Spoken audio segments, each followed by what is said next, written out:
বুজুর্গ, কিন্তু ক্ষমতার মস্তদে যাওয়ার পর বাংলাদেশের সকল আকামগুলো ওই নেতারাই করে। কারণ আপনি যারা আপনারা 2-4টা টাকার জন্য নিজের ভোটটা বিক্রি কইরা সন্ত্রাসীদের ক্ষমতায় বসান। আমার গবেষণা কি জানেন, বাংলাদেশে একটা গরুর যত দাম, একটা মানুষের দাম তার চাইতে কম। কুরবানির সময় গরু বিক্রি হয় 2 লাখ 5 লাখ টাকায়, আর নির্বাচনের আগে মুসলমানের ভোট বিক্রি হয় 500 টাকায়। লজ্জা থাকা দরকার আপনার। মনে রাখবেন, যেই নেতা নির্বাচনের আগে ভোট কিনতে আসবে ওটা চোর। আপনি লিখে রাখেন 100% চোর ওটা। আপনি মনে মনে ভাবতেছেন, আরে বাপ রে বাপ, কি আব্দুল কাদের জিলানী হাতেম তাই চলে আসলো রে, আমারে নির্বাচনে আগে এত টিয়া দেয়, নির্বাচনে ক্ষমতায় গেলে যে আমার আগে এত গুরুত্ব দেয়, পরে না জানি আমার মাথায় তুলে নাচে। নির্বাচন হয়ে যাওয়ার পরে চায়ের কাপে আর ফস করে না। আমি মূল আলোচনায় যাওয়ার আগে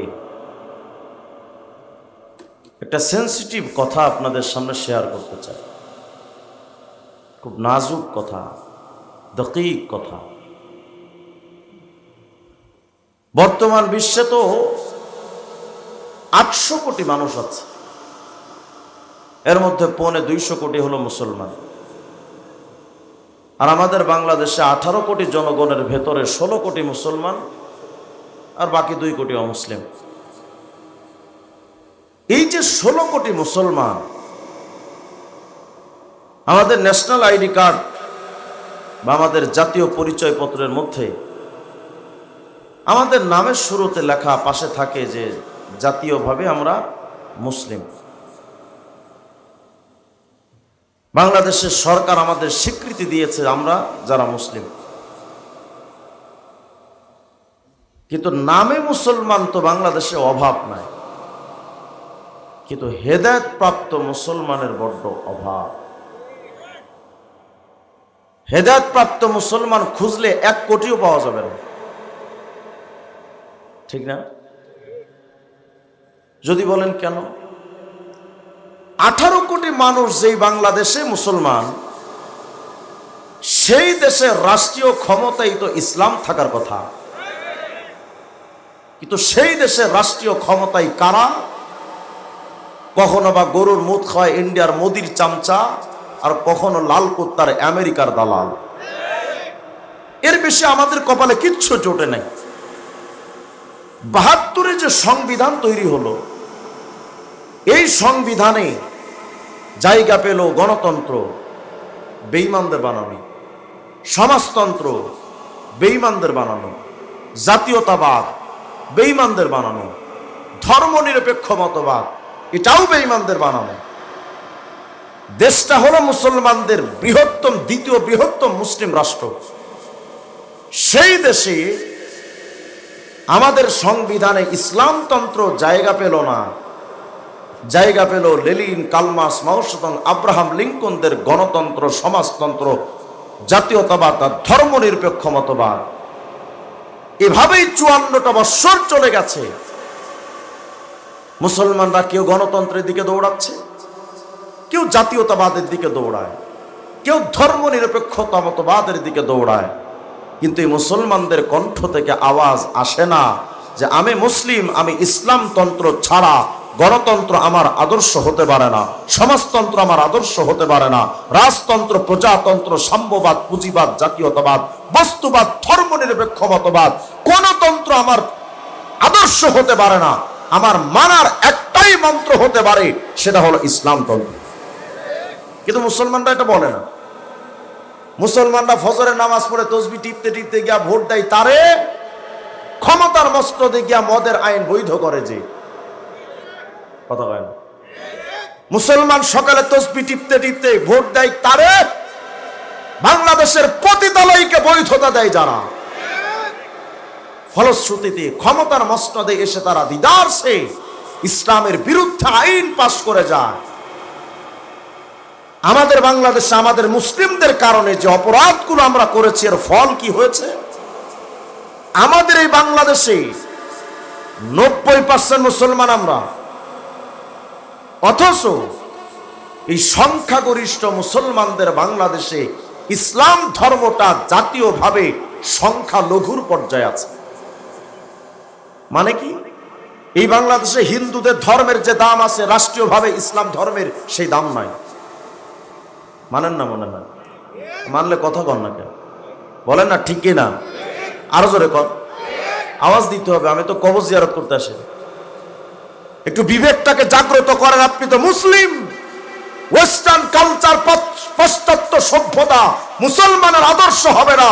মুসলমানের আদর্শ হবে একমাত্র মদিনাওয়ালা। আর কোন আদর্শ আমাদের হতে পারে না। কিন্তু আমরা এখন আদর্শ হিসেবে মেনে নিয়েছি ব্যক্তি জীবনে চুল কাটি মেসি আর নেইমারের মতো। কথা হয়, বিয়ে শাদী করি হিন্দুদের মতো। ব্যবসা বাণিজ্যের মধ্যে মুসলমান ওজনে কম দেয়, কোনো হিন্দু ওজনে কম দেয় না। মুসলমানদের দ্রব্য মূল্যে ভেজাল দেয়, কোন হিন্দু তার খরিদ্দারদেরকে ঠকায় না। মুসলমানরা ব্যক্তি জীবনে রাসূল মানে না, পারিবারিক জীবনে রাসূল মানে না, সামাজিক জীবনে নবী নাই। বিচার সালিশ হচ্ছে, মুসলমানের বাচ্চা নেতা হয়ে বিচার করে, অপরাধীর বিপক্ষেও চলে যায়, অপরাধীর পক্ষে তার রায় চলে যায় যদি টেবিলের নিচ দিয়ে 1 লক্ষ টাকার বান্ডেল পেয়ে যায়। সামাজিক জীবনে ইসলাম নাই, রাষ্ট্রীয় জীবনে ইসলাম নাই। আদালতগুলো চলে বেঈমানদের তরিকায়, সব কিছু চলছে বেঈমানদের নিয়মে। তাহলে আল্লাহ যে বললেন রাসূল ওয়া ইন্নাকা লা আলা খুলুকিন আযীম, উত্তম আদর্শ আপনি, তা আল্লাহর এই আয়াতটা আপনি বাদ দিয়ে দেন। রাসূল যদি আমার আদর্শ হন, আমার মাথা থেকে পা পর্যন্ত আমার ব্যক্তি জীবন, পরিবার, সমাজ, রাষ্ট্র, আন্তর্জাতিক অঙ্গন, কোন ক্ষেত্রে রাসূলের আইন ছাড়া আমি কোন আইন মানব না। বুক ফুলিয়ে কথা বলতে হবে আমাদের, যে আমাদের যে বাংলাদেশের সংবিধান ইসলামের আইন দেওয়া সংবিধান তৈরি হলো না, যে সংবিধান আমার রাসূলের বানানো আইন থাকবে না, ওই সংবিধান আমি মানি না। বলতে পারবেন এই কথা? পারবেন না। বললে রাষ্ট্রীয়ভাবে আপনি মামলা খাবেন, এ রাষ্ট্র আপনাকে গ্রেফতার করবে। আদালত থেকে আদালত, আর কারাগার থেকে আদালত, আদালত থেকে কারাগার, এছাড়া আপনার আমার কপালে জুটবে না। কারণ রাষ্ট্রীয়ভাবে আপনি আমি ইসলামকে প্রতিষ্ঠিত করতে পারিনি বলে রাষ্ট্রীয়ভাবে ইসলামটা সংখ্যালঘুদের ধর্মে পরিণত হয়েছে। আর বেঈমানদের সংখ্যালঘু, বেঈমানদের ধর্মগুলো সমাজে সংখ্যাগরিষ্ঠের মর্যাদা পেয়েছে। ফলে বাংলাদেশে কোনো মুসলমান যদি হিন্দুদের উপরে হামলা করে, ডক্টর ইউনূস পর্যন্ত জবান খোলে, অথচ নর্থ সাউথ ইউনিভার্সিটিতে একটা ছেলে, একটা নাস্তিক আমার কোরআনকে পদদলিত করলো, পায়ে দিয়ে কোরআনকে মারালো। এ ব্যাপারে আফসোসের সাথে বলতে হয়, প্রধান উপদেষ্টা তো দূরের কথা, ধর্মমন্ত্রী কথা কয় না। এই ব্যর্থতা আপনার আমার, এই ব্যর্থতা আপনার আমার, যে আপনি আমি ইসলাম বুঝি না। আপনি আমি মনে করি কি হুজুর, আরে ইসলাম ধর্ম দিয়ে মসজিদ চলতে পারে, মাদ্রাসা চলতে পারে, খানকা শরীফ চলতে পারে, আর মিলাদ মাহফিল চলতে পারে। হয়তো মিলাদ হয়তো চলতে পারে, যারা ওই পন্থী তারা বলবে মাহফিল চলবে, আর কিছু ইসলামের সম্মেলন চলবে, বাস এতটুকুর মধ্যে হুজুর ইসলাম সীমাবদ্ধ। শুধু টুপি মাথায় দিব, গায়ে পাঞ্জাবি আর মুখে দাড়ি, তো বাস আমি নামাজ রোজা হজ যাকাত করলেই তো টাটকা কনফার্ম জান্নাতি। এভাবেই আমরা ইসলামকে মানার চেষ্টা করি। কিন্তু ইসলাম ধর্মের মানে তো হলো, আমার ইসলাম দিয়ে যেমন ব্যক্তি জীবন চলবে, ইসলাম দিয়ে তেমন প্রধানমন্ত্রীও চলবে, ইসলাম দিয়ে যেমন আমার বাপ চলবে, ইসলাম দিয়ে তেমন রাষ্ট্রপতিও চলবে, ইসলাম দিয়ে যেমন আমার ঘর চলবে, ইসলাম দিয়ে তেমন বঙ্গভবনও চলবে, ইসলাম দিয়ে আমার সংগঠন যেমন চলবে, ইসলাম দিয়ে আমার সংসদ ভবনও চলতে হবে। এই মেজাজ যতদিন তৈরি করতে পারবেন না, সারা জিন্দেগি শান্তি শান্তি কামনা করবেন, কিন্তু শান্তি আসবে না। শান্তি আপনার আমার কপালে আসবে না। শান্তি এত সহজ ব্যাপার না। কোরআনে কারীমের মধ্যে আল্লাহ তাআলা বলেছেন, শান্তি পেতে চাও? আচ্ছা বলেন তো, আপনারা যারা এখানে আছেন, মুরব্বী মাপের যারা আছেন, বলেন তো বাজান, আজ পর্যন্ত 54 বৎসরে আমাদের বাংলাদেশে কোন একটা বৎসর কি শান্তিতে কাটাতে পেরেছে মুসলমান? এমন কোন বছর কি গেছে? আসতে কোন কি আপনারা? আচ্ছা একটু চিৎকার দিয়ে বলেন তো আল্লাহু আকবার। মাশাআল্লাহ, আওয়াজ তো আছে, একটু সারা শব্দ দিয়ে। 54 বৎসরে একটা বছরের জন্যই জাতির কপালে শান্তি আসলো না। আচ্ছা কেন আসেনি আপনি বলেন তো আমারে? সরকারের পর সরকার তো পরিবর্তন করেছে, একটার পর একটা সরকার এসেছে, কখনো বা মুজিব, কখনো বা জিয়া, কখনো বা কাকা এরশাদ, কখনো বা খালেদা, কখনো বা হাসিনা, আবার আসছে ডক্টর ইউনূস। আজ পর্যন্ত দেশে শান্তি আসেনি, কেন আসলো না বলে? সমস্যাটা কোথায়? শিক্ষার তো অভাব নাই ডক্টর ইউনূসের, আন্তর্জাতিক মানের প্লেয়ার, শান্তি তো আনে দিতে পারলো না। আন্তর্জাতিক মানের একজন পলিটিশিয়ান শেখ হাসিনা, মানেন বা না মানেন, আন্তর্জাতিক মানের পলিটিশিয়ান, শান্তি আসলো না, বরং আমরাও হাতে হাত করা পড়েছে। আমি নিজেও 2 বার কারাগারে গেছি, শান্তি সেও তো এনে দিতে পারে নাই। খালেদা একজন ভদ্র নারী, শান্তি এনে দিতে পারে নাই। এরশাদ তো যথেষ্ট কাজ করেছে বাংলাদেশে, শান্তি এনে দিতে পারে নাই। জিয়া তো যথেষ্ট উপকারী করেছে মানুষের, শান্তি এনে দিতে পারে নাই।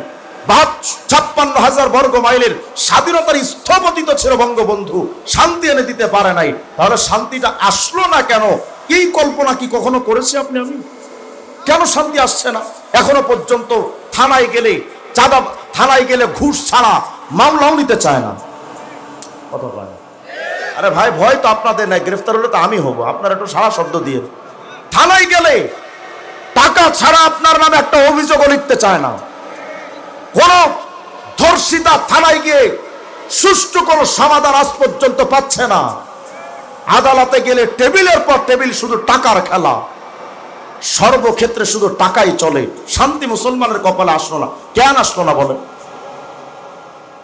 আমরা তো মনে করি হুজুর এই সরকার তো আছে, এই সরকার পারতেছে না, এই চল সবাই যে আন্দোলন করি। আন্দোলন করলাম, কইরা সরকারকে নামাইলাম। মনে মনে ভাবলাম সরকার তো নামলো, সামনে আরেকটা সরকার আসবে, উনি নিশ্চিত আমাদেরকে শান্তির একটা সমাজ গড়ে দিবে। ওই জালেম যখন আসলো তো দেখলাম ও সেই বোম বাস্টিং, ও বাংলাদেশের ক্ষমতার মস্কা দেশে দুর্নীতিতে চ্যাম্পিয়ন হয়েছে। সে দেশের টাকা বিদেশে পাচার করেছে, বেগমপাড়ায় বাড়ি করেছে। তার মাধ্যমে দেখছি আমরা যে সুইস ব্যাংকে কোটি কোটি ডলার জমা হয়েছে, সেও দুর্নীতিবাজ, চাঁদাবাজ, অন্যায়কারী, দুর্নীতিকারী। তার মাধ্যমে সমাধান হচ্ছে না। এবার আমরা করি কি? আবার আন্দোলন করি। আবার আন্দোলন করলাম, কইরা মনে করেন ওই সরকারকে নামাইলাম।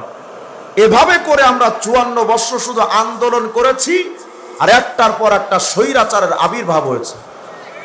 এই দেশে শান্তি আসেনি, তো শান্তিটা আসবে কোথায় এটা তো ভাবা দরকার। কোরআনে কারীমের মধ্যে আল্লাহ তাআলা বলেন, ওয়ামান আরাদা আন যিকরি ফাইন্না লাহু মাঈশাতান যাকা। আল্লাহ রাব্বুল আলামিন বলেন, তোমার ব্যক্তিগত জীবন কোরআনের আইন দিয়া যদি তোমার ব্যক্তি জীবন না চালাও, তোমার ব্যক্তি জীবনে কোনোদিন শান্তি আসবে না। তুমি অনেক বড় ডাক্তার বা ডক্টর হতে পারো, তুমি পলিটিশিয়ান বা বিজনেসম্যান অথবা সায়েন্টিস্ট হতে পারো, তুমি অনেক বড় আলোকিত মানুষ হতে পারো, কোটি কোটি টাকার মালিক, তুমি শিল্পপতিও হতে পারো। কিন্তু বান্দারে শোনো, যদি তোমার ব্যক্তি জীবনটা আল্লাহর ইসলামের কোরআনের আইন দ্বারা না চালাও, তোমার ব্যক্তি জীবনে কোনোদিন কোশ্চেন কালে শান্তি আসবে না। তোমার পারিবারিক জীবন, তোমার পরিবারটা যদি ইসলামের আইন দেয়া যদি না চালাও, এই তোমার পরিবারটা সম্ভ্রান্ত হতে পারে, এলাকার সবচেয়ে দামি পরিবার হতে পারে, কিন্তু যেই পরিবারের মধ্যে আল্লাহর আইন দিয়া পরিবার চলবে না, ওই পরিবার কোনোদিন শান্তিময় পরিবার হবে না। বউ স্বামীর সাথে ঝগড়া করবে অকারণে, সন্তান বাবার অবাধ্য হবে, ভাই ভাইকে খুন করবে, সন্তান বাপরে খুন করবে, বাপ সন্তানরে খুন করবে। বলেন তো মুমিন, এমন প্রমাণ আপনাদের এই ময়মনসিংহ এলাকায় আছে না? না, গত কয়েকদিন আগেও তো আপনাদের 30 সালের সন্তান নিজের মাকে হত্যা করেছে, বাপকে হত্যা করেছে। কারণ যেই পরিবারটা ইসলাম অনুযায়ী চলবে না, ওই পরিবারের শান্তি নাই। যেই সমাজ ব্যবস্থায় কোরআনের আইন থাকবে না, আল্লাহ রাব্বুল আলামিন বলেন, ফাইন্না লাহু মাঈশাতান যানকা, তোমার ওই সমাজটাকে আমি আল্লাহ একেবারে নরক বানায় ছাড়বো। ঘোষণাটা কার? বলেন না কার? আল্লাহ রাব্বুল আলামিন বলেন, তোমার যে রাষ্ট্র ব্যবস্থায় কোরআনের আইন রবে না, ওই রাষ্ট্র ব্যবস্থা নাম হতে পারে ডিজিটাল, কপালে জুটবে শুধু হরতাল আর ভেজাল। বলেন তো 54 বছরে আমার বাংলাদেশকে দুর্নীতি মুক্ত হয়েছে, চাঁদাবাজি মুক্ত হয়েছে? বরং নেতারা যারা ক্ষমতায় যায় তারাই চাঁদাবাজিটাকে টিকিয়ে রাখে। আসতে বললেন, ক্ষমতায় যারা যায় প্রত্যেকটা নেতা ক্যাডার পোষে। বলেন তো অর্ধেকটা জাহান শাসন করার পর ওমরে ফারুক রাদিয়াল্লাহু আনহুর কোন ক্যাডার বাহিনী ছিল? কেন? কোরআনের দ্বারা রাষ্ট্র পরিচালনা করেছিলেন। ফারুকে আজমের জন্য কোনো ক্যাডার বাহিনী দরকার হতো না, কোনো বোমা থেকে হেফাজতের জন্য কোনো প্রোটেকশনওয়ালা গাড়ি ওমরে ফারুকের জামানায় ছিল না। আমাদের বাংলাদেশের কোন নেতা চলতে গেলে বুলেট প্রুফ গাড়ি লাগে, কখন যে কে তারে ঘুতায়া দেয় বলা তো যায় না। বুলেট প্রুফ গাড়ি ছাড়া চলতে পারে না, অথচ মাত্র 56,000 বর্গ মাইলের বাংলাদেশ। কারণ ওরা জানে আমি যে আকাম কোকাম করেছি, জনগণ আমারে পাইলে জুতা ছাড়া কপালে জুটবে না। চেহারাটা দেখতে ভালো, পোশাকটাও চমৎকার, অন্তরে তার কালি ভরা, টাটকা একটা জানোয়ার।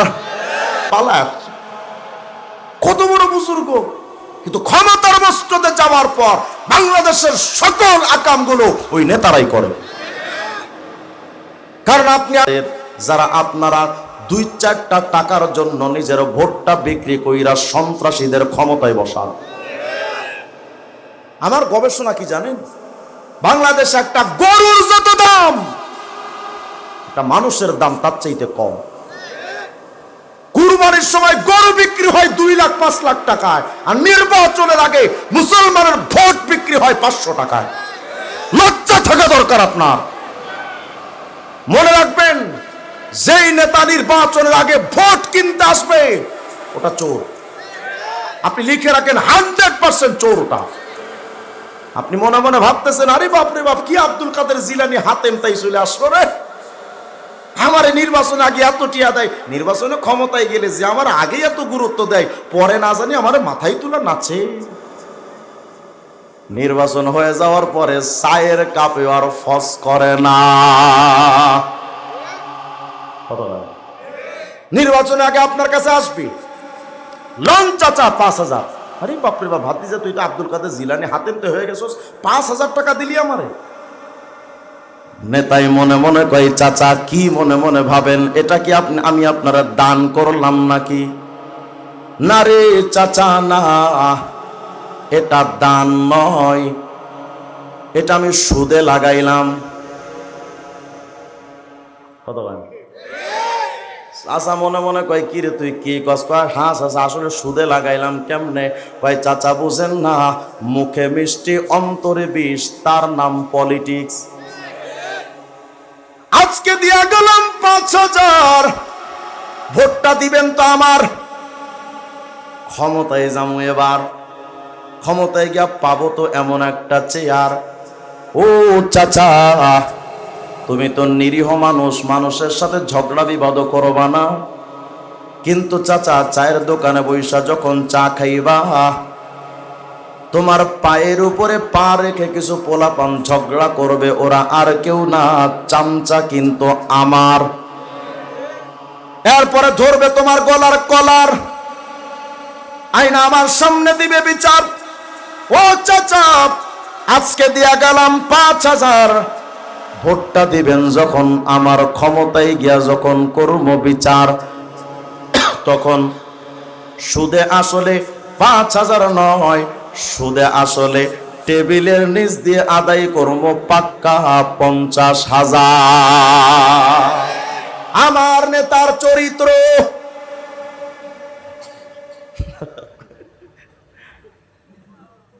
নামাজ পড়ে না এক ওয়াক্ত, ঘুষের টাকা খায় জন্মের মতো, আর মদ গাঞ্জা ইয়াবা খাই দৈনন্দিন 7 ওয়াক্ত। ভাইরা কথাগুলো বুঝবেন। নির্বাচনে যদি একজন হুজুর মানুষ, আলেম মানুষ দাঁড়ায়, আমাদের বক্তব্য কি, হুজুরের এমপি হওয়ার সব হইছে। আর যদি একটা সুকুমার দা দাঁড়ায়, কাউয়া কাদের যদি দাঁড়ায়, টাকলা মুরাদ যদি দাঁড়ায়, মমতাজ ভাবিও যদি দাঁড়ায়, চাচা আকিস বিড়িতে টান দেয় আর ওর পেছনে দৌড়ায়, ফলাফল কপালে গজব ছাড়া আমাদের আর কিচ্ছু হয় না। আল্লাহ রাব্বুল আলামিনের, আপনি হয়তো ভাবতেছেন হুজুর আমার ভোট আমি দেব, যারে খুশি তারে দেব। আপনার কি ভোটটা তোমার? আমার ভোট আমি দেব, যারে খুশি তারে দেব। ভোটটা তোর বাপের ভোট বেটা, আল্লাহর তরফ থেকে আমানত। যারে খুশি আপনি তারে দিতে পারেন না। নির্বাচনে আগে যে লোকটা আপনারা মনে করেন 5,000 দিল, দেখেন তো এইবার এই নেতারা যখন ক্ষমতায় যায় তখন কতগুলো খসায়। একে তো বিচারে ডাইরেক্ট নেয়, আবার কয়েকভাবে নেয়। ওই লোকটা যখন এমপি হয়, স্কুলে চাকরি যদি কোনো লোক দরখাস্ত করে, ওই স্কুলে চাকরি নেওয়ার জন্য যেই লোকটা দরখাস্ত করলো তার থেকে কমপক্ষে এই নেতা 15 লাখ থেকে 20 লাখ টাকা নেয়। কত করে? ফলে কি হয়, ওই টিচার যখন স্কুলে চাকরি করে মনে মনে ভাবে আমার মাসে তো স্যালারি 20-30 হাজার, এটা দিয়ে তো হয় না। ফলে এই টিচার আলাদা একটা কোচিং সেন্টার খুলে নেয়। আপনার বাচ্চা স্কুলে পড়বে একেবারে ফ্রি পড়া, কিন্তু এই টিচার তো 20 লাখ টাকা ঘুষ দিয়া এখানে ঢুকেছে, তার টাকা তো উসুল করা লাগবে। স্কুলে ভালোভাবে পড়ায় না, কোচিং সেন্টারে বেশি সময় লাগায়। আর আপনার একটা বাচ্চা যদি কোচিং সেন্টারে পড়তে যায়, মাসে মাসে কমপক্ষে 5,000। কত? হয়তো গ্রাম অঞ্চলে কম হতে পারে, ঢাকা শহরে 5, 10, 20-এর নিচে নাই। আপনি ভোটের আগে নিয়েছিলেন মাত্র 5,000, দেখেন কত যায় মাসে মাসে। কিন্তু এখানে বাচ্চার পেছনে 5,000 যাচ্ছে। আচ্ছা, এই বাচ্চাটারে যখন আপনি লেখাপড়া করান, 10 বছর লেখাপড়ার পর এই বাচ্চার পেছনে আপনার খরচ হইল মিনিমাম 50 লাখ থেকে 1 কোটি টাকা। এই বাচ্চা যখন ডাক্তার হয়, এই ডাক্তার তখন ওই 50 লাখ টাকা উসুল করার জন্য পেট ব্যথা নিয়ে গেলেও রিপোর্ট লেখে টেস্ট করা লাগবে, টেস্ট। কত বলেন তো? আগের যুগে টেস্ট ছিল, মানুষ সুস্থ হয়েছে না? আপনার স্ত্রী গর্ভবতী, হসপিটালে নিলেই নরমাল বাচ্চা হবে না, সিজার। আচ্ছা, করোনার সময় বাংলাদেশে কয়টা সিজার হয়েছে? কোন হয়েছে? তাহলে বোঝা গেল নরমালে বাচ্চা এই যুগেও হয়। শুধু ডাক্তারদের অতিরিক্ত পকেট ভারী করার জন্য সিজার নামক এমন একটা কসাইখানা হসপিটালগুলো খুলে রাখছে। টাকা তো গেল, নারীদের জীবনও শেষ। একজন নারীর সিজার করার পর তার মধ্যে নারীত্ব থাকে কই? ওই নারী তো একটা পঙ্গুত্ব বরণ করে। এই যে অপরাধগুলো হলো, ভালো করে মনে রাখবেন, এই যে অপরাধগুলো হলো, ওই নেতা যে 5,000 টাকা তোমারে দিয়া ক্ষমতার মসনদে বইসা, ডাক্তার একজন যদি চাকরি নিতে সরকারি হসপিটালে যায়, ওই নেতাই চাপায় দেয় 40 লাখ। তো ওই ডাক্তারের অপরাধটা কি? ও তো চেক আপ দিবেই। ওর অপরাধ কি? ওরও তো অপরাধ নাই। আর নেতাও যে এত টাকা নেয়, কারণ এই নেতা নির্বাচিত হওয়ার জন্য তো কমপক্ষে 2 থেকে 5 কোটি টাকা খরচ করে এমপি হয়েছে। কত টাকা? এমপি টাকা তুলবে না? একটু ভাবেন না, ভাবেন। শুধু তো নগদ 1 প্যাকেট আকিস বিড়ি দিলেই তুমি কাজ। তোমার মাথার মধ্যে তো একটা বিবেক শক্তি জাগ্রত হওয়া দরকার। সমাজ তো শুধু আমার না, আমার পরেও তো এই সমাজে আমার প্রজন্ম বাস করবে। এমপি সাহেব এখন 10 কোটি টাকা উঠাই। আচ্ছা বলেন তো, আপনি যদি 10 লাখ টাকা কোনো ব্যবসায়ী খাটান, 20 লাখ 50 লাখ ইনকাম করার একটা ফিকির মাথায় থাকে না থাকে না? তো নেতা যে 5 কোটি টাকা তার রাজনৈতিক ব্যবসায়ী লাগাইল, এই নেতারও তো এখান থেকে কমপক্ষে 100 কোটি টাকা উদ্ধারের ফিকির আছে। আপনি কেন তারে ভোট দিলেন? সকালে তসবিহ পড়ে তসবির দানা লইয়া ভোট দিতে যাও তুমি ভোট কেন্দ্রে, ভোট দিলাম বেঈমান ফাসিক ইসলাম বিদ্বেষী যারা ক্ষমতার মসনদে যাইয়া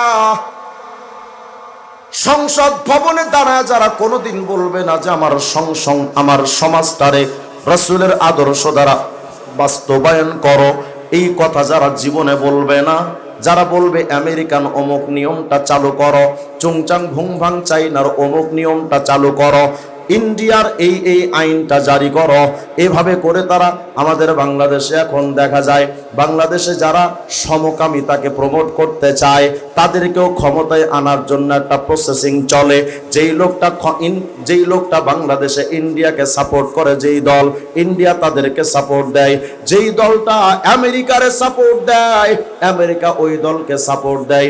সুতরাং আমাদের জাগ্রত হওয়া দরকার, যেই দল মদিনাওয়ালারে সাপোর্ট দিবে আমরা তাদের সাপোর্ট দেব, আর কোন সভ্যতাকে সাপোর্ট দিব না।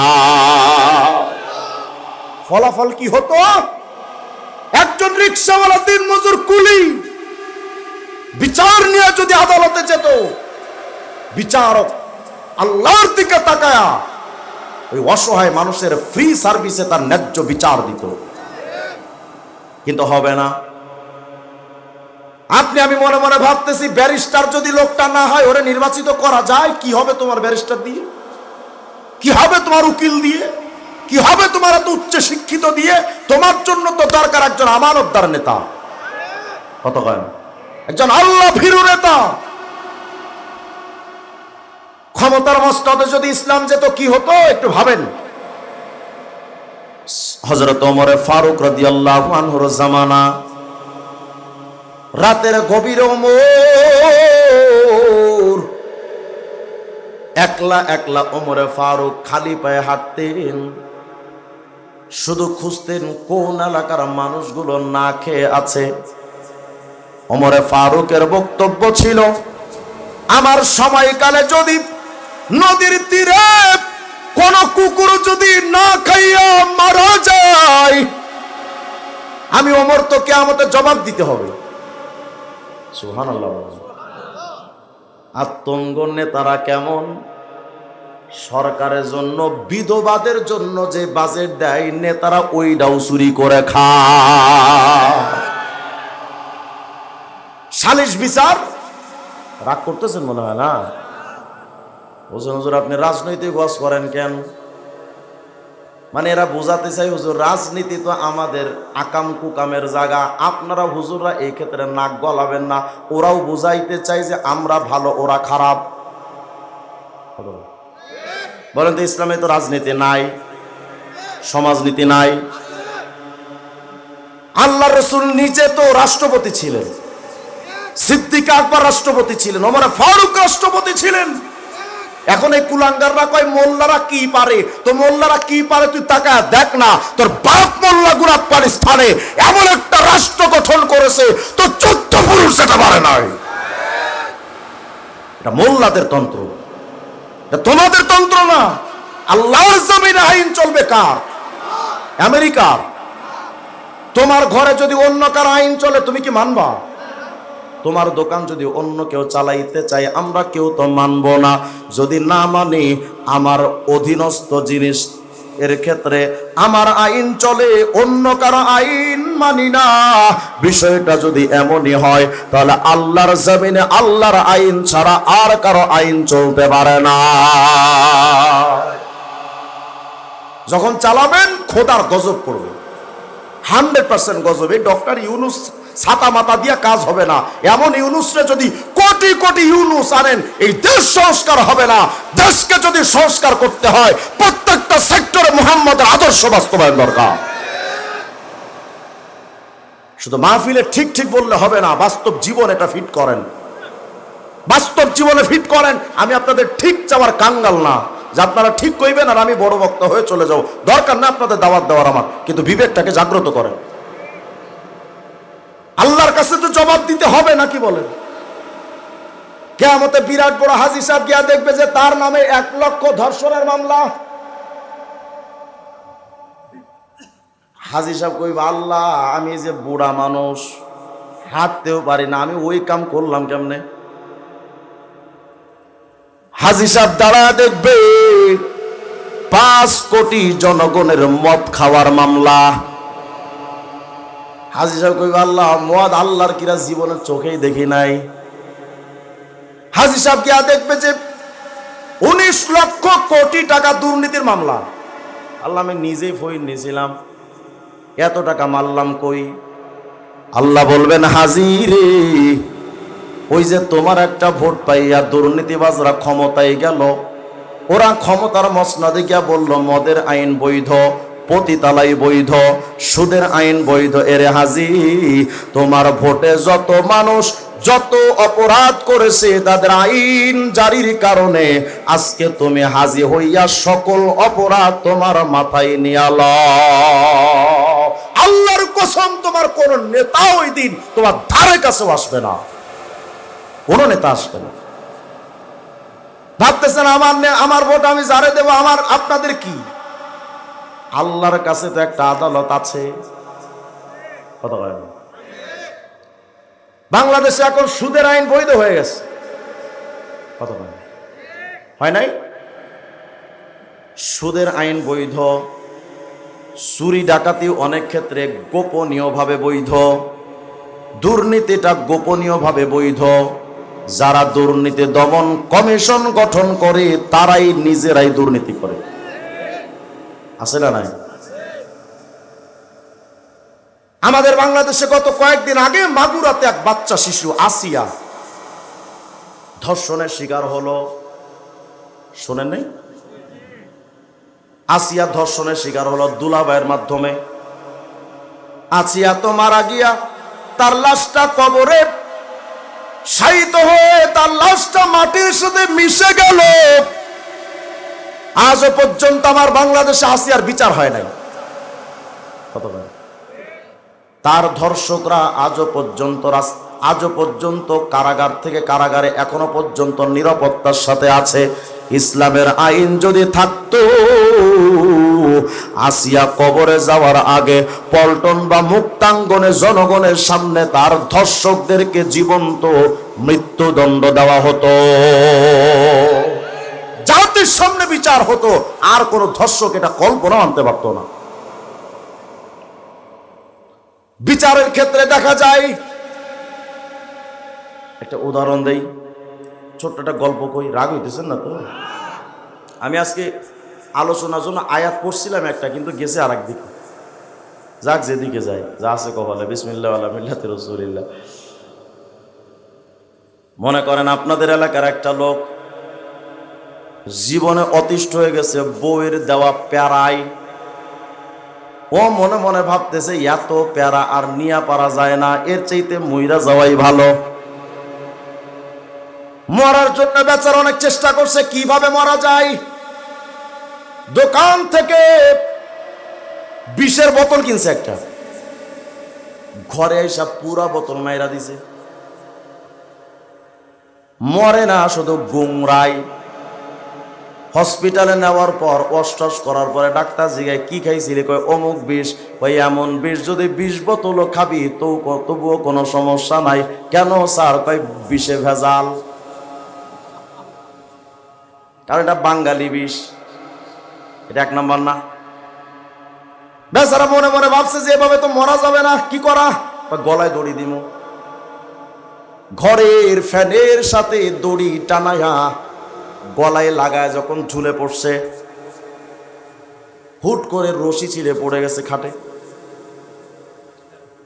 তদন্ত কমিশন গঠন করা হলো। এই দড়ির সমস্যা কি? খবর নিয়ে দেখা গেল দেশের নাম ডিজিটাল, দড়িতেও ভেজাল। বেচারা মনে মনে ভাবতেছে এভাবে মরা যাবে না, কি করা? রেল লাইনে যাবো, ট্রেনের রাস্তায় গলাটা যদি রাখি তো ট্রেন আইসা তো দুই টুকরা করে দিয়া যাইব গা, মামলা খালাস। গিয়া ট্রেনের রাস্তায় মাথা রাখছে, ঘন্টা যায়, মিনিট যায়, ঘন্টা যায়, কিন্তু ট্রেন আসে না। লোকজনে জিগায় কিরে চান্দ এখানে কি খরচ করে? আমার ভাইকে কবুল করেন, আমিন বলেন। আচ্ছা, আপনারা যারা এখানে আসছেন, আমি শেষ একটা কথা আপনাদের বলি। এখানে যারা আছেন 100% মুসলমান, কে কে হাত তোলেন তো? সবাই 100% মুসলমান, হাত নামান। আল্লাহ পাক বলেন ওয়ালা তামুতুন্না ইল্লা ওয়া আনতুম মুসলিমুন। আরেক আয়াত আসছে ইয়া আইয়ুহাল্লাযীনা আমানু দুখুলু ফিস সিলমি কাফা, এই মুসলমানেরা ইসলামে পরিপূর্ণ ঢোকো। আচ্ছা, আপনারা তো সবাই দাবি করেছেন 100% মুসলমান। এবার বলেন তো, ইসলাম কি শুধু মাথায় টুপি দেওয়ার নাম, মুখে দাড়ি রাখার নাম, গায়ে পাঞ্জাবি দেওয়ার নাম, শুধু নামাজ রোজা হজ যাকাতের নাম ইসলাম? চোর চুরি করলে রাষ্ট্রীয়ভাবে হাত কাটতে হবে, ওটাও তো ইসলাম। ডাকাত ডাকাতি করলে রাষ্ট্রীয়ভাবে তার ইসলাম অনুযায়ী শাস্তির বিধান আছে, ওটাও তো ইসলাম। কথা কয় না। আমাকে বলেন তো, 54 বছর যাবত এই বাংলাদেশের মানুষ রাষ্ট্রীয় ইসলাম কি, সামাজিক ইসলাম আর রাষ্ট্রীয় ইসলাম আজও পর্যন্ত আমরা মানতে পেরেছি? তাহলে ইসলামী জীবন যদি হয় ব্যক্তিগত জীবন, পারিবারিক জীবন, সামাজিক জীবন, রাষ্ট্রীয় জীবন, আন্তর্জাতিক অঙ্গন, তাহলে ইসলাম আমরা মানতে পারলাম। হয়তো ব্যক্তিগতভাবে ইসলাম পালন করছি, অথবা পরিবারে কিছুটা চলে, সামাজিক ইসলাম নাই, রাষ্ট্রীয় ইসলাম নাই, আন্তর্জাতিক ইসলাম নাই। 5টা জীবনের মধ্যে 3টা জীবনে ইসলামই আমরা পালন করতে পারি না। তাহলে 100% মুসলমান কে কে? এবার হাত তোলেন। অথচ আল্লাহ বলেছেন খবরদার পরিপূর্ণ মুসলিম না হয়ে কবরে এসো না। আমরা মরি, মরার সময় কি সুন্দর করে কয় বিসমিল্লাহি ওয়া আলা মিল্লাতি রাসূলিল্লাহ, আল্লাহ রসুলের ধর্মের অনুসরণে উহাকে কবরে রেখে যাচ্ছি। অথচ ওই সাড়ালের দিকে তাকাইলে মুখে দাড়ি নাই, সারা জীবনে মাথায় টুপিও দেয় নাই, হালাল হারাম বাসে নাই, বউরে পর্দায় রাখে নাই, পরিবারটা ইসলাম অনুযায়ী চালায় নাই, পোলাপানরে ইসলামিক মাইন্ডে গড়ে নাই, সামাজিক রাষ্ট্রীয় জীবনে ও কোনোদিন ইসলাম চায় নাই। এরপরে এই জালেমরে কবরে রাখার সময় বলি বিসমিল্লাহি ওয়া আলা মিল্লাতি রাসূলিল্লাহ, রাসূলের ধর্মের অনুসরণে তাকে কবরে রাখছি। আল্লাহর সাথে এর চাইতে বড় চিটিংবাজি আর ধোঁকাবাজি আর কিচ্ছু হতে পারে না। আল্লাহকে ধোঁকা দিচ্ছি আমরা। মুসলমান, তোমার তো ভাগ্য ভালো ছিল, ইসলাম নামক একটা ধর্ম পাইছিলে। তোমার তো নসিব ভালো ছিল, হুজুর আকরাম আলাইহিস সালামের মতো একজন নবী পাইছিলাম। কিন্তু কি কদর তুমি করেছো, নবীরও তো মানো না, ইসলাম কোরআন মানো না। তোমার কাছে এখন বিদেশিদের কালচার পছন্দ, তো শোনো আল্লাহর হাবিব বলেন মান তাশাব্বাহা বিকওমিন ফাহুয়া মিনহুম, যার সাথে যার মহব্বত তার সাথে তার কিয়ামত হবে, যার সাথে যার সাদৃশ্যতা থাকবে তার সাথে তার কিয়ামত হবে। আল মারউ মা মান আহাব্বা, যার সাথে যার মহব্বত হবে তার সাথে তার কিয়ামত হবে।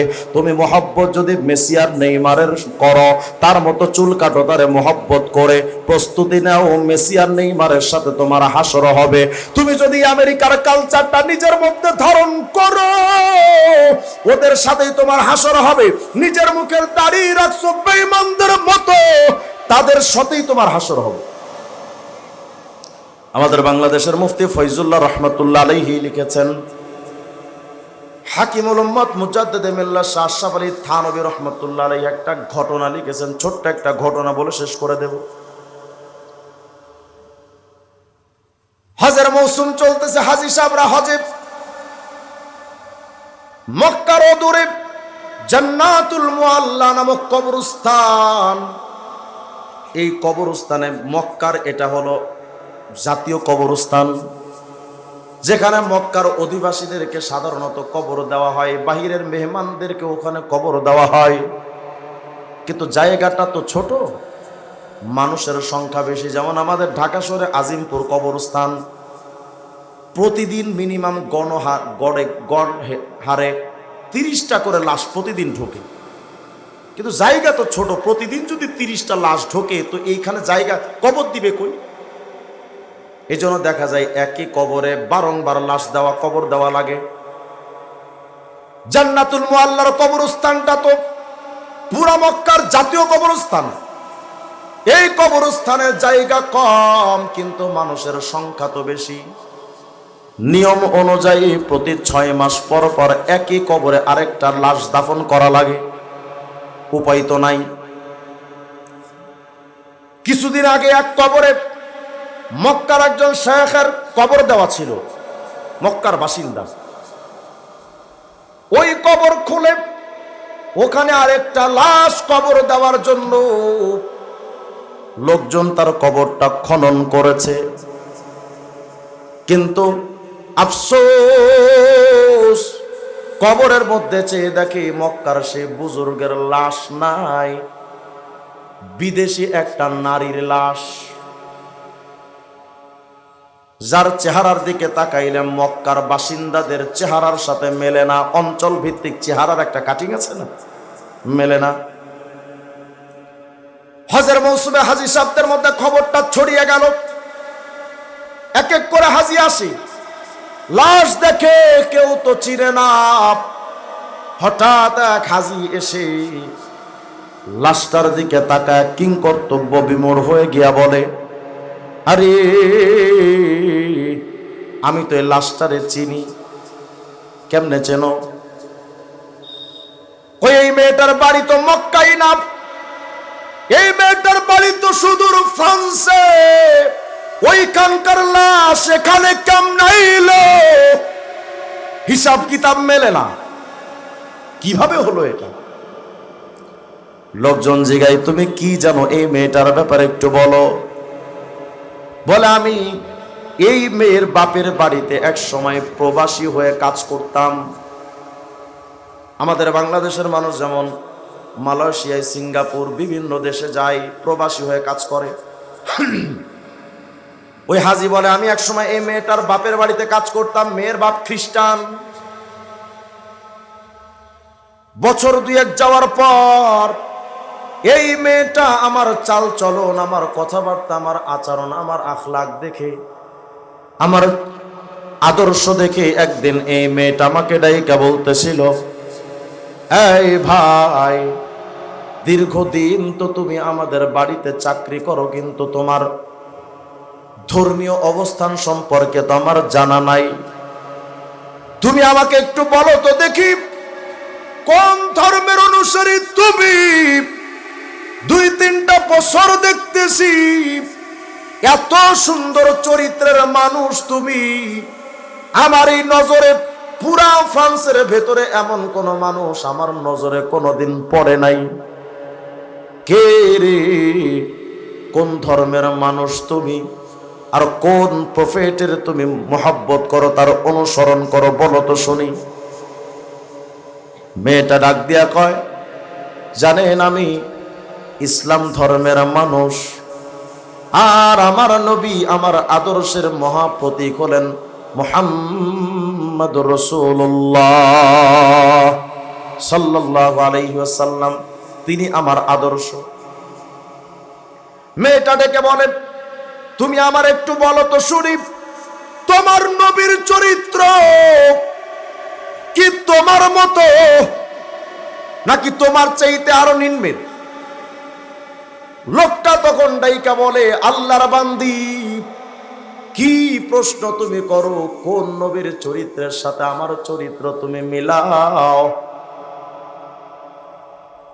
ও কুজা মান কুজা, আমার নবী কই আর আমি কই? আমার নবীর চরিত্রের সামনে আমার চরিত্র মিলটা কেমনে তোমারে বুঝাবো? আমার নবীর চরিত্র তো সমস্ত চরিত্রকে হার মানিয়ে দেয়। সুবহানাল্লাহ। এই বলেন তো, দুনিয়ার কোন চরিত্র কি আমার নবীর চরিত্রের সাথে মেশাল হবে, উদাহরণ হবে? আল্লাহ বলেন নবী ওয়া ইন্নাকা লাআলা খুলুকিন আযীম। সবচাইতে উত্তম চরিত্র তো হলো খুলুকে আজিম। নবী, ওই খুলুকে আজিমের উপরে আপনার চরিত্র। আমার নবীর চরিত্রের সাথে আমার চরিত্রে তো মিল হতে পারে না। মেয়েটা তখন ডেকে বলে, আরে মুসলিম ভাই, তোমার চরিত্রের মতো যদি তোমার নবীর চরিত্র হয় তাহলে আমি আর খ্রিস্টান থাকতে চাই না, আমারে কালেমা পড়া একটু মুসলমান বানায় দাও। গোপনে গোপনে মেয়েটা মুসলমান হয়ে গেল। কিন্তু মুসলমান হওয়ার পর তো তার ইসলামের কথা প্রকাশ্যে বলতে পারে নাই, যেহেতু গোষ্ঠী সুদ্ধা সব খ্রিস্টান। গোপনে গোপনে যতটুকু পারি গোপনে গোপনে আল্লাহর নবীর সুন্নাহ মানে, নামাজ রোজা আমল করে, গোপনে গোপনে করে, কাউকে জানতে দেয় না। আর মাঝে মধ্যে এই মেয়েটা মুসলমানরে ডাইকা বলতো, এই মুসলমান ভাই, কোন অদৃশ্য কোন অজানা নবীর প্রেম আমার হৃদয়ে ঢুকাইলা, কোন মায়ার নবীর মোহাব্বত যে আমার কলিজার মধ্যে তুমি ঢুকাইলা। আমার তো আর এই ফ্রান্সে থাকতে মনে চায় না, আমার তো একটু মনে চায় আমি যদি মক্কার ওই অলি গলিতে ঘুরতে পারতাম যেখানে আমার মায়ার নবীর কদম মোবারক পড়েছে। আমি যদি ওই সোনার মদিনায় একটু যাইতে পারতাম, যেই মদিনা মুনাওয়ারায় আমার মাসুক আমার মাহবুব হাবিবে কিবরিয়া ঘুমায় আছে। কিন্তু আমার ভাগ্যটা এত খারাপ, মুসলিম হয়ে নবীর মহব্বতের মানুষ হয়ে আমার কথাটা পৃথিবীর আর কাউকে আমি জানাইতেও পারলাম না। আমার মনের মধ্যে এই কষ্টটা আজীবন লুকিয়ে রাখতে হলো। তবে আমার যদি সুযোগ হতো, এই ফ্রান্সে আমার পৃথিবীর কেউ আটকায় রাখতে পারতো না। আমি একটু সেই না দেখা মুহাম্মাদে আরবির মক্কা আর মদিনাতে আমি চলে যেতাম। ওই মদিনার মাটি আর ধুলাবালি শরীরের মধ্যে লাগায় মনটার একটু শান্ত করতাম। এভাবেই মেয়েটা মাঝে মধ্যে কাঁদতো।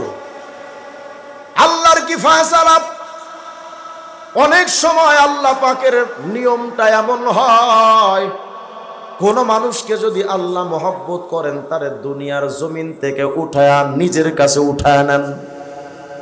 অনেক সময় আল্লাহ তার মহব্বতের প্রতিদান তার বান্দাকে মৃত্যু দিয়া দেন। রাখতে চান না যে তোর এই দুনিয়ার থাকা লাগবে না, তুই আমার কাছে আয়। মেয়েটা কিছুদিন পর হঠাৎ করে অসুস্থ হয়ে পড়ল। ডাক্তাররাও উপায়ন্তর খুঁজে না পেয়ে এক সময় তাকে মৃত ঘোষণা করে দিল, মারা গেছে। মেয়েটার পরিবার তারে বাড়িতে এনে খ্রিস্টানদের নিয়ম অনুযায়ী তাকে কবরস্থ করেছে। খ্রিস্টানরা যেমনে কফিনে পরায়া যেভাবে মানুষকে দাফন দেয় সেভাবে দিয়েছে, ইসলাম অনুযায়ী তার দাফনটা হয় নাই। এই মুসলমান এই মেয়েটার এই দৃশ্যটা দেখে আর এক বিন্দু সহ্য করতে পারেন নাই। একজন রাসূলের সাচ্চা মহব্বতের এই মানুষটার লাশ খ্রিস্টানদের নিয়মে দাফন হলো, এটা তিনি মানতে পারে নাই।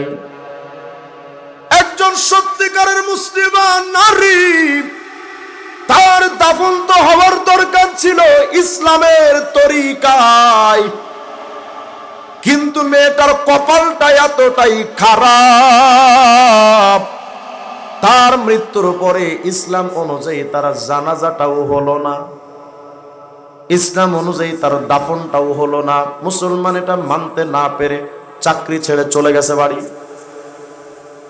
এই মুসলমান আজকে জান্নাতুল মুআল্লার সামনে দাঁড়ায় কয়, সেই দিন থেকে আমার মনে একটা পেরেশানি ছিল, আল্লাহ তুমি কি দেখাইছো? একজন সত্যিকার মুসলমান নারীর দাফনটা আমি খ্রিস্টানদের নিয়মে হতে দেখেছি। আল্লাহ তোমার উপরে আমার আজীবন এই প্রশ্নটা ছিল, তুমি এটা কেমনে পারলা? কিন্তু আমি আজকে যখন দেখেছি এই লাশটা ওই মেয়ের লাশ, আল্লাহু আকবার, তখন আমার ভিতরের সব প্রশ্নগুলো উড়ে গেছে। এই মেয়েটা তো মক্কার কোনো মেয়ে না, এই মেয়েটার চেহারা তো আমি দেখছি সেই ফ্রান্সের ওই মেয়েটার লাশ। তবে আমি এটা এখন শিওর বলতে পারবো না, আমাকে একটু ফ্রান্সে যেতে হবে। লোকটা ফ্রান্সে গিয়ে এই মেয়েটার বাপের বাড়িতে গিয়া মেয়ের বাপরে ডাইকা কয়, আল্লাহর বান্দা তোমার মেয়ের ভাগ্যটা এত ভালো,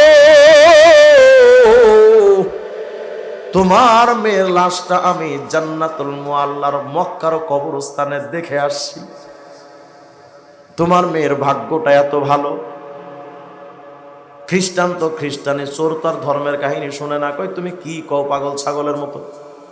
কই তাইলে চলেন না একটু আপনার মেয়ের কবরটা একটু খনন করে দেখি। দুইজন গিয়া কবরটা যখন খনন করেছে, তাকায় দেখে কবরের ভেতরে ওই মেয়েটার লাশ নাই। এই কবরে যে একটা শুয়ে আছে সৌদি আরবের চেহারা, ওই এলাকার মানুষের চেহারা, এত বড় দাড়িওয়ালা এক বুজুর্গের লাশ এই কবরে শোয়া। হাজী সাহেবের মধ্যে তো পেরেশানি আরো লাগলো। মেয়ের লাশটা তো জান্নাতুল মুআল্লা, এটা তো মানতে পারি, কিন্তু এত বড় মক্কার বুজুর্গের লাশ খ্রিস্টানদের কবরে কেন আসলো, এটা তার মধ্যে এখন বড় প্রশ্ন। আর এই কথাটা বোঝানোর জন্যই লম্বা কাহিনী আনলাম। কিসসা কাহিনী বলা এটা আমার মাকসাদ না বন্ধু, শুধু আপনার বিবেকটাকে জাগ্রত করার জন্য।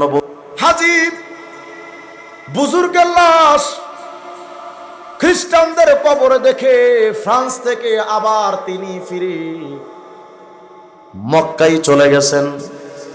এই বুজুর্গের বাড়ির তথ্য নিয়ে তার বাড়িতে গিয়া হাজির, গিয়া এই বুজুর্গের বিবিকে গিয়া জিজ্ঞেস করতেছে, হাজী সাহেব রে, আল্লাহর বান্দি, আমাকে একটা ছোট্ট প্রশ্নের জবাব দাও তো শুনি।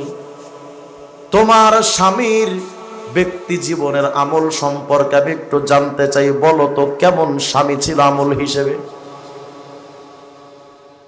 মহিলা বলে, আমার স্বামীর চাইতে বড় বুজুর্গ আমার দুই নয়নে দেখি নাই। মসজিদে হারামে আযান হলে 5 ওয়াক্ত নামাজ জামাতের সাথে হারাম শরীফে পড়তো। গরিব মিসকিন অসহায় দেখলে তাদেরকে আমার স্বামী সাহায্য করত। অসুস্থ মানুষ থাকলে তাদেরকে সেবা শুশ্রূষার জন্য যেত। আমি স্ত্রী কোনোদিন কটু বাক্য ব্যবহার করে নাই। আমার স্বামীর চাইতে উত্তম কোন স্বামী আমার আমি জীবনে কোনোদিন দেখি নাই। হাজী বলে, আমি সব তো বুঝলাম, কিন্তু আল্লাহর বান্দি কও, তোমার স্বামীর নামাজ ভালো, রোজাও ভালো, হজ যাকাত ভালো, সব কিছু আমি মানলাম, কিন্তু আমি এসব জানতে চাই না। শুধু একটা জিনিস জানতে চাই, তোমার স্বামীর ভেতরে খ্রিস্টানদের প্রতি মহব্বতের কোন আমল কি তোমার জানা আছে নাকি? ওটা যদি জানা থাকে তো আমাকে একটু শোনাও, এমন কোন বিষয় আছে নাকি? মহিলা দীর্ঘক্ষণ চিন্তা ভাবনা করে বলে, না, এমন কিছু আমার মনে পড়ে না, তবে হ্যাঁ, একটা জিনিস আমার আজও পর্যন্ত বারংবার আমার মাথায় ঘুরপাক খায়। আমার স্বামীর মধ্যে একটা খবাসাত ছিল, একটা খারাপ বিষয় ছিল। কি বিষয় বলো বলো? বলে, আমাদের স্বামী স্ত্রীর মধ্যে যখন সহবাস হতো, বিশেষ কাজ, সহবাসের পরে ইসলামের আইন অনুযায়ী তো গোসল ফরজ। আমি আর আমার স্বামী মিলে যখন গোসলখানায়, হাম্মামখানায়, ওয়াশরুমে যখন ঢুকতাম, আমার স্বামীর মুখে প্রায় সময় আমি এই একটা কথা বলতে শুনতাম। আমার স্বামী প্রায় সময় আমারে বলতো, রে প্রাণের বিবি, ইসলামের সব আইনগুলো আমার কাছে ভাল লাগে, কিন্তু স্বামী স্ত্রীর সহবাসের পরে গোসল করা লাগবে এই আইনটা আমার কাছে ভাল লাগে না, ইসলামের এই বিধানটা আমার পছন্দ হয় না। এর চাইতে খ্রিস্টানদের নিয়মটা বড় ভালো। খ্রিস্টানদের নিয়মে স্বামী স্ত্রীর সহবাসের পর আর গোসল লাগে না, ওই আইনটা আমার কাছে পছন্দ হয়। ইসলামের এই আইনটা আমার পছন্দ হয় না। হাজী বলে, আল্লাহর বান্দি থাম, আমার আর বুঝতে বাকি নাই। তোমার স্বামীর জীবনে নামাজ, রোজা, হজ, যাকাত, দুনিয়ার সব নিয়মটা তো ভালো, কিন্তু শুধুমাত্র বেঈমান খ্রিস্টানদের প্রতি একটা বিষয়ের প্রতি তার মহব্বত থাকার কারণে তোমার স্বামীর লাশটা আল্লাহ পাক জান্নাতুল মুআল্লাই কবুল করেন নাই, ওখান থেকে বহিষ্কার করে তারে খ্রিস্টানদের কবরে পৌঁছে দিয়েছে। যুবক বন্ধু, তুমি যে চুল কাটো মেসি আর নেইমারের মতো, ওরা তো বেঈমান। তোমার চুলের কাটিংটা তো হবে মুহাম্মদ রাসূলুল্লাহর মতো। তোমার খানার স্টাইলটা টেবিল বিছিয়ে না, এটা তো বিধর্মীদের কালচার। তোমার কালচার তো হওয়ার দরকার ছিল হুজুর আকরামের তরিকায় নিচে দস্তরখান বিছিয়ে। তুমি বাংলাদেশে ইসলামের আইন চাও না, তোমার কাছে আমেরিকান আইন পছন্দ হয়, ডক্টর ইউনুসকে পছন্দ করো, কিন্তু মামুনুল হক আর ফয়জুল করিমদের তোমার পছন্দ হয় না। কারণ মামুনুল হক আর ফয়জুল করিমরা জমিয়ত খেলাফত যদি ক্ষমতায় আসে, তারা তো ইসলামের আইন প্রতিষ্ঠা করবে, এটা তোমার পছন্দ হয় না। তোমার পছন্দ হয় বেঈমানদের বানানো জাতীয়তাবাদ আর গণতন্ত্র। তো আল্লাহর কসম করে বলি, লেখা রাখো, এই ইসলামের অপছন্দ করার কারণে আর বেঈমানদের নীতি আদর্শ পছন্দ করার কারণে হয়তো দুনিয়াতে তুমি কোনো শাস্তি পাও না, কিন্তু কবর মিজান হাসরে তোমার তরানোর ক্ষমতা কারো থাকবে না। দুনিয়াতে তো অশান্তি আছেই, কবর মিজান হাসরের জন্য প্রস্তুতি নেন। হয়তো অনেকে বলবেন, হুজুর, হুজুরদের ভোট দিলে কি জিততে পারবে? ক্ষমতা দেওয়ার মালিক কে? নেওয়ার মালিক কে? তো জিতুক না জিতুক আপনার সমস্যা কি? ও কাম তো আল্লাহর। কথা হয়, ক্ষমতা দেওয়া নেওয়ার মালিক কে? আপনি চিন্তা করেন কেন যে হুজুর কয়টা ভোট পাইব? এই চিন্তা করেন কেন? আপনি তো এই চিন্তা করবেন যে আমি যেন আল্লাহর সামনে দাঁড়িয়ে বলতে পারি, আল্লাহ, ইসলামের বিরুদ্ধে যারা আইন পাস করতো তাদেরকে সাপোর্ট দেই নাই, যারা বলতো ক্ষমতার মস্তদে গেলে কোরআনের আইন জারি করব, তারা সংখ্যায় কম থাকলে আমি তাদের একজন। প্রস্তুত থাকবেন তো ইনশাআল্লাহ? আল্লাহ তাআলা আমাদের সবাইকে তৌফিক দান করেন।